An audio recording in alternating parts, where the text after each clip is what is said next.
He's been tricking the boxing game too long. Too long. Cancel that. I'll buy another one. The fight between Keyshawn Davis and Edwin De Los Santos is officially canceled. Get him out of here. It's over. Your boy Ego is back with some very disappointing news. In a hometown event, Norfolk, Virginia, Keyshawn Davis just got his fight with Edwin De Los Santos canceled. The fight will not continue. Abdullah Mason has been bumped up. Keyshawn Davis missed weight. I made a video. Please check the other video. I'll try to put a link at the end of this video. Check out that first video. Bottom line, Keyshawn Davis stepped on the scale and missed weight. 4.3 pounds over the contractual limit, which at lightweight is 135 pounds. Edwin De Los Santos, the guy who's been inactive for 18 months, last fighting Shakur Stevenson, he makes weight, but the more active champion, former champion now because he just lost his belt, but he entered as a champion, he doesn't seem to be able to make the weight. This is a huge misstep and blunder and very disastrous for all people involved. For Top Rank, they look crazy to formulate a whole event based on Keyshawn Davis. They're trying to build him as, I guess, one of their stars, but he ends up ruining the whole event by missing weight by over 4 pounds. We're not talking about half a pound, a couple ounces. We're talking about 4 whole pounds, right? 4 whole pounds. Did you even try? For me, anytime someone misses by an insane amount, I'm just assuming you're trying to basically cheat your way to a victory. You know, you're trying to find a strategic advantage in the fight, because to me, it doesn't appear that you tried. You know what I mean? How could you have a full training camp, which this fight was announced a long time ago? So you had plenty of time to train, plenty of time to shave weight. What were you doing? Bo Mack is your trainer. Was he feeding you the family size flaming hot Cheetos that he had in that bag, in that picture? Like what are we talking about? How do you miss weight by this amount? And this is just embarrassing for, like I said, all people involved, except for Edwin De Los Santos. Listen, there are going to be some people who try their best to blame Edwin De Los Santos. Shout out to Samson Lukowicz. Shout out to Edwin De Los Santos. They did nothing wrong. They showed up as professionals. They took the fight to begin with, showed up as professionals.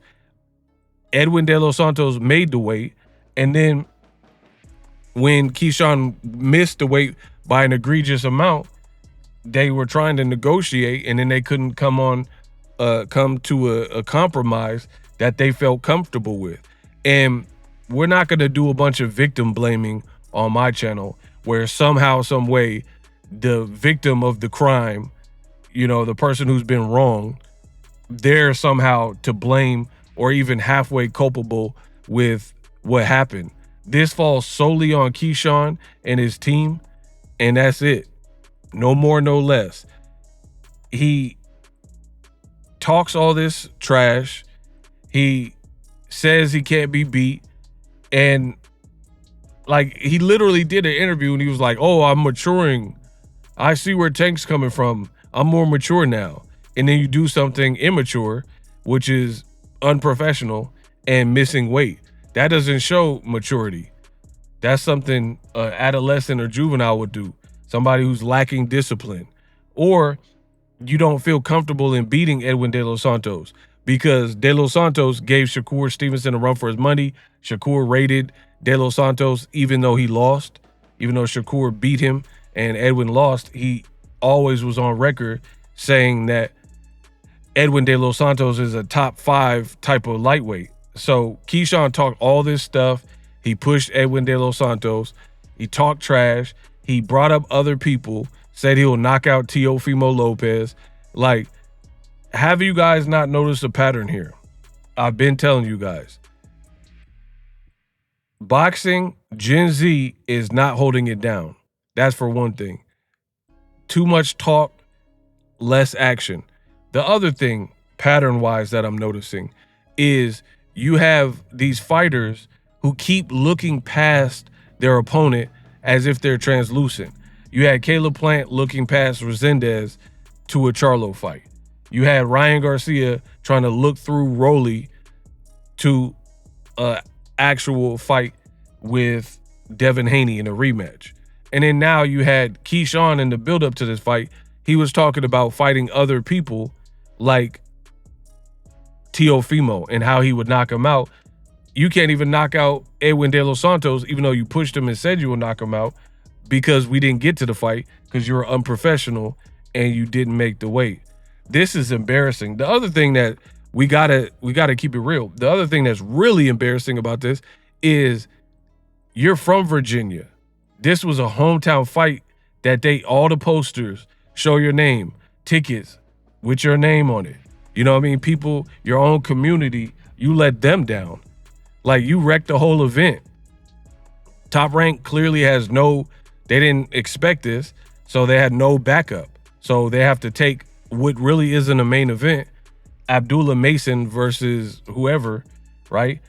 And they have to boost him up. So you made your own promoter look bad because, again, Top Rank didn't have no backup plan. You know what I mean? Because you were the star.